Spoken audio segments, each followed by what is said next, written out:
people, so glad to have you back here. I love talking with y'all. We're talking about synastry on my channel. If you're new here, you need to catch up on all the videos. We've done moon synastry, Mars synastry, we're finishing up Venus synastry, and then we're gonna move on into the rest of the planets and luminaries. Okay, we're gonna do sun synastry, we're gonna do Pluto overlays, we're gonna do aspects, we're gonna do it all here because I want this channel to be like an encyclopedia for synastry. Okay, this is where you need to get all your synastry tea. So get those birth charts together, okay, from your crushes, whoever, and let's talk. Okay, today we're talking about Venus in the 3rd house, and don't forget to subscribe because the next video is going to be on Venus in the 2nd. If you want to have a say in what video I do next, go ahead and put it in the comments. It's first come first serve, so add yourself to the queue so we can keep connecting. Okay, as always, we're going to keep these fun and light and flirty. All right, so Venus in the 3rd house. I feel like this is such a fun one. Like, in some way, shape, or form, you guys meet through some level of communication.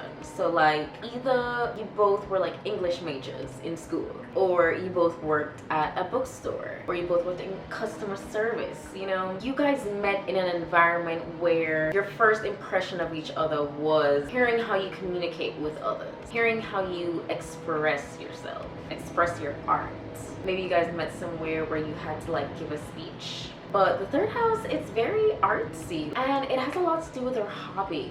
You guys could have connected like in the makeup world, right? It's artsy, it's a hobby, but it's also professional, and it's a very detailed craft. Like, along with the 3rd house ruling communication, the 3rd house is also the details. If that's not where you met, that's definitely something that you guys will enjoy doing together. You both are definitely very clever with your words. You guys are, after a while, finishing each other's sentences, and honestly, like, your rapport comes so naturally. That stuff might be happening in the beginning. Like, that's probably maybe how you recognize each other. It's like, wait, this person that I don't know is finishing my sentence? Who are you? I'm intrigued. The Venus person, I feel like, has a really hypnotizing laugh to the house person. It's like moon in the 3rd house, you know, there is a lot of laughter here. The house person just loves to hear the Venus person laugh. That's like their favorite thing. Here's the thing, compliments from the Venus person feels like ecstasy.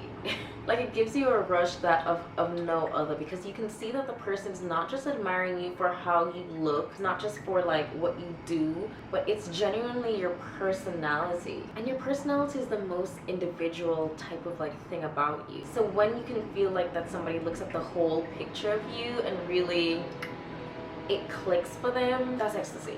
On the flip side, getting a scolding or getting any type of critique from this person really can take a huge hit to your self-esteem. You know, it's like when people say like, oh, I'm not upset, I'm just disappointed. Like, stab to the heart. So you guys definitely have a lot of ups and downs in the way you communicate with each other. That's the focus of this overlay. These people can definitely have the same type of physical, social stereotypes. So they look the same and kind of act the same. You know, they could both like have 4C hair. They definitely have like the same social rules, like you gotta take your shoes off before you go into someone's house. This overlay is very similar to Venus in the 9th, where it's almost like you guys are each other's muse. The house person definitely invests a lot in whatever Venus's craft is, whatever their artsy hobby is. But I'd say the muse thing is really more the 9th house. The 3rd house is more like very strong supporting character. But you guys have a really good friendship here. I feel like with the 3rd house, the 9th house, the 11th house, that's a really strong friendship. And you know, a good solid foundation like that can take a relationship a really long way. In fact, you guys aren't friends, you're family. You guys don't mind sharing, but with this overlay, it's very important that you guys have your own individual arenas so that you can kind of do both. You know, you have the choice of hopping in or out of doing activities with them. You don't want to lock yourself down in a situation with this overlay where you're working together, living together. It is too much, you know.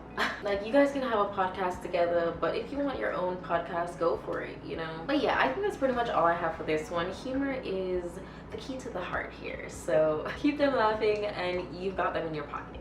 All right, I'll see you guys on the next one. Ciao.